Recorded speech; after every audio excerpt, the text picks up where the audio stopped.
Hello everyone, welcome back to my channel. I'm Beth, your trusted broker for real estate and relocation in beautiful Panama.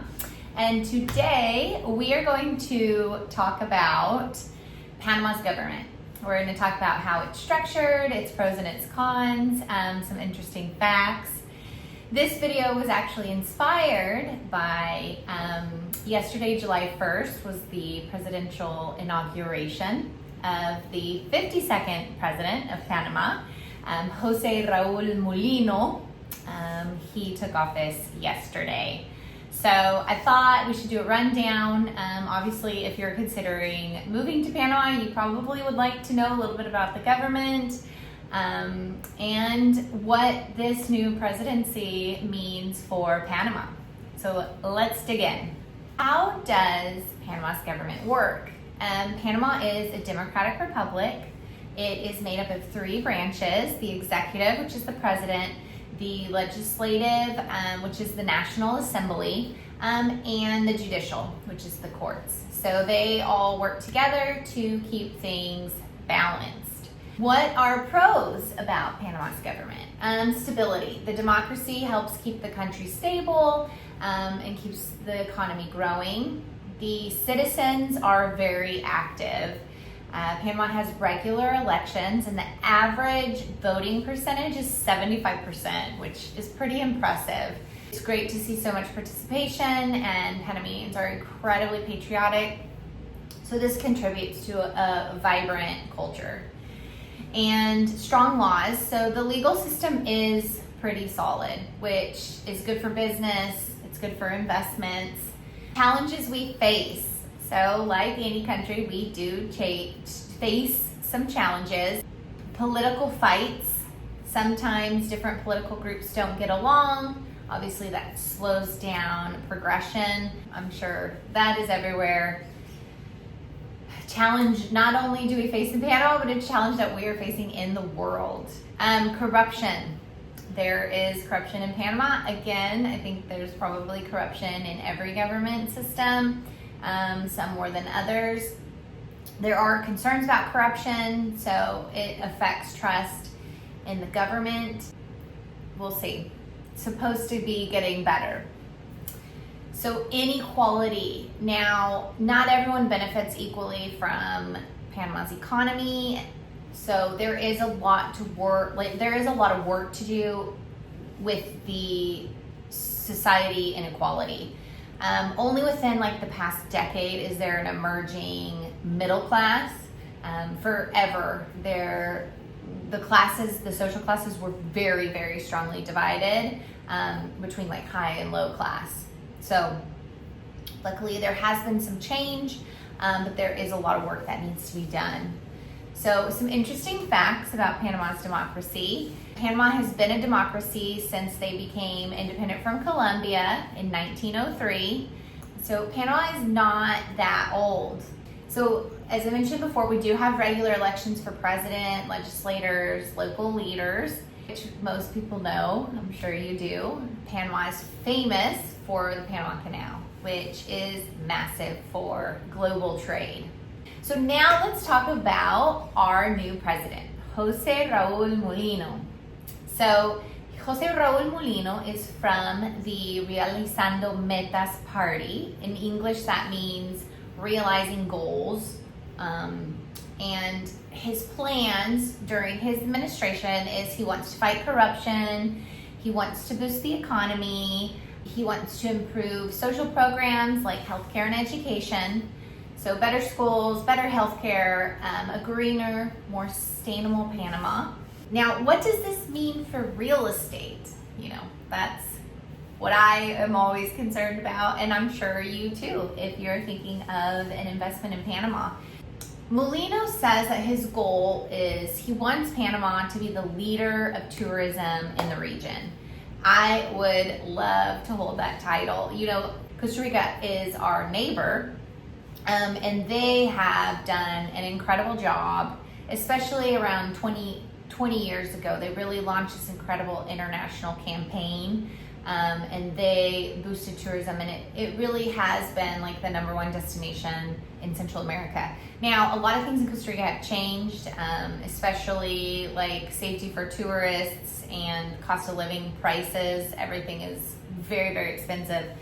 So we're starting to see, and we've seen new countries in Central America emerge in the tourism scene that, you know, people didn't really visit before, like Nicaragua, Guatemala. I went to Guatemala in February. It is gorgeous. Definitely worth visiting. But Panama is really, really taking a stand. They're really on the map. So I think it's a realistic goal that we can be, you know, the leader in tourism in the region. I think that's totally obtainable with the right moves. He said that we're gonna once again, we used to before, 3 administrations ago, Panama offered free insurance for tourists, which was an incentive, and it was taken away in Varela's presidency, and then the previous president, Nito Cortizo, he didn't really bring it back. So Mulino really wants to bring back the free insurance for tourists, and he wants to offer free use of the Atlapa Convention Center. So for now, the free use is obviously has conditions. It would be for congresses and for conventions with very high participation. But in Panama City, we have an extremely low hotel occupancy, which obviously is a reflection of the low amount of tourists that we have visiting at this time. So Mulino wants to turn Panama into the hub of congresses and conventions of America, which makes total sense. I think it's a great plan. You know, due to our connectivity, Panama already is the hub of the Americas. There's like 350 flights a day. Obviously, we connect South and Central America. So I think easily he can make Panama the largest convention destination. You know, he said the largest convention destination on the planet, which again, I mean, we're a hub, we're very central. There's 2 incredible convention centers here. If he's offering them for free and then you get free tourist insurance, these are all great plans to incentivize people.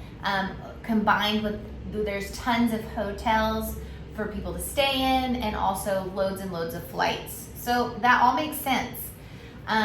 It'll fill the hotels, raises rates, increases employment, brings fresh foreign currency to Panama. Love it. I think it's brilliant.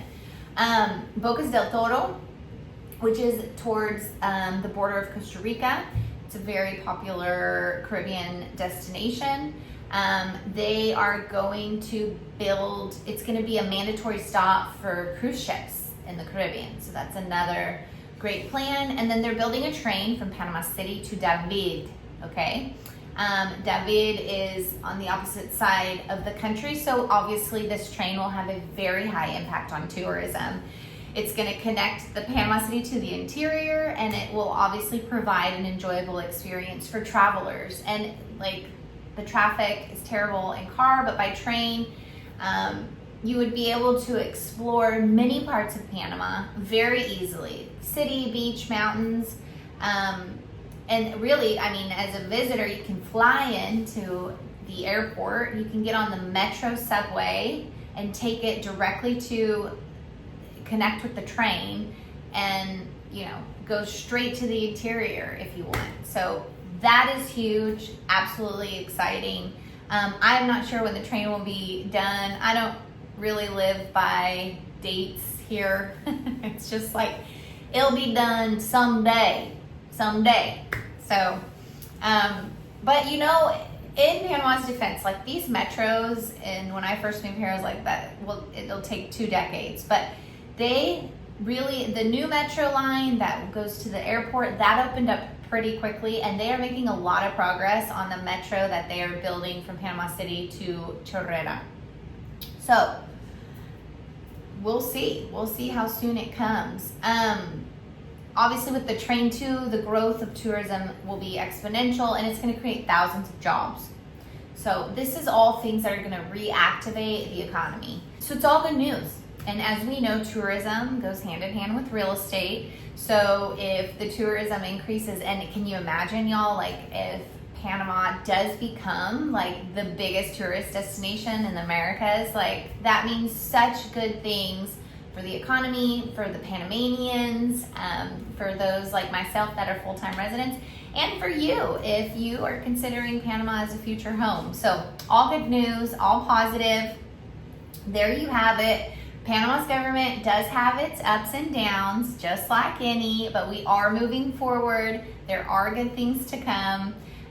With President Mulino, we're hoping that some of these bigger issues are tackled, making Panama even better than it already is, because we love Panama. That's what I have for you today, and I just thank you for watching. Don't forget to like and hit the bell to subscribe so you can receive all notifications.